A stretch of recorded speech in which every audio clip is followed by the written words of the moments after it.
hanggat wala ka pa sa kanya.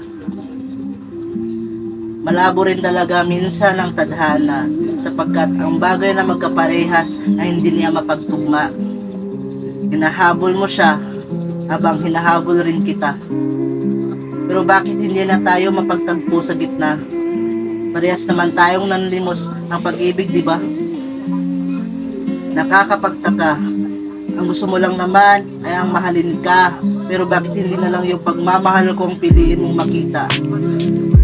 Nandito lang naman ako, hindi ako nawala sa tabi mo. Kahit na araw-araw kong naririnig sa'yo na sana ay mahalin na rin niya ang tulad mo. Araw-araw akong nagpapakaloko, nagpapakabaliw, nagpapakabubo. Kakasuga sa taong ilang beses nang tinatalikuran ako. Pero hindi naman ako nagre-reklamo. Ayaw kong isipin mong isinusumbat ko ito. Gusto ko lang malaman mo na kahit gaano kalakas ang pagkakahulog mo sa kanya, ay may taong matagal nang sinasalo ka. Ginugusto ko to. Napapatunayan sa'yo na may pag-ibig na hindi mo na kailangan pang tumakbo para humabol. Sapagkat may pag-ibig na nanatili kahit ilang beses na siyang hindi pinipili. Kaya hanggat wala ka pa sa kanya, asahan mo na aabangan kita, sapagkat hindi ako nawawalan ng pag-asa na balang araw ay bigla ka na lang magsasawa, maiinip, mapapagod, yung wala ka ng ibang gagawin kundi ang tumalikod. At sa iyong pagtalikod ay makikita mo pa rin ang nakaluhod, umihiling, nagmamakaawa na sana sa pagkakataon na to ay subukan mo namang maging masaya. Hindi sa piling niya, kundi dito sa matagal mo nang kasama pero hindi mo kailanman nakita. Hanggat wala ka pa sa kanya ay hihintayin kita. Hindi ako magpapatalo sa ilang beses na pagkatalo.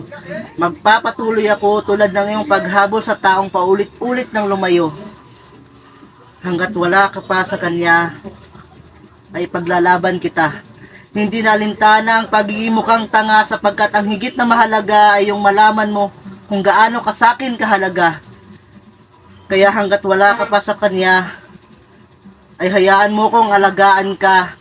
Huwag mong sanang pigilan ang pag-ibig na ang gusto lang naman ay mapagbigyan. Hindi pinagdududulan na ako na lang ang puntahan, binibigyan pa rin kita ng kalayaan para maramdaman ang gusto mong kaligayahan. At kung sakali man na sa kanya mo yun matagpuan, na siya na mismo ang magpanalo sa laban, ay asahan na siguradong ito na ang hangganan. Ahayaan na kitang manatili sa iyong tahanan. Hindi na ako muling kakatukpa sa oras na sinamahan ka na niya, sapagkat ayos na sa akin na ligtas ka, na hindi ka na mahihirapan pa. Maniwala ka na kapag hinagkan ka na niya, ay ayaw ko na magkukusa na dahang-dahang kumawala. Hindi na manggugulo pa. Pero hanggat wala ka pa sa kanya, ay hayaan mo muna akong mahalin ka.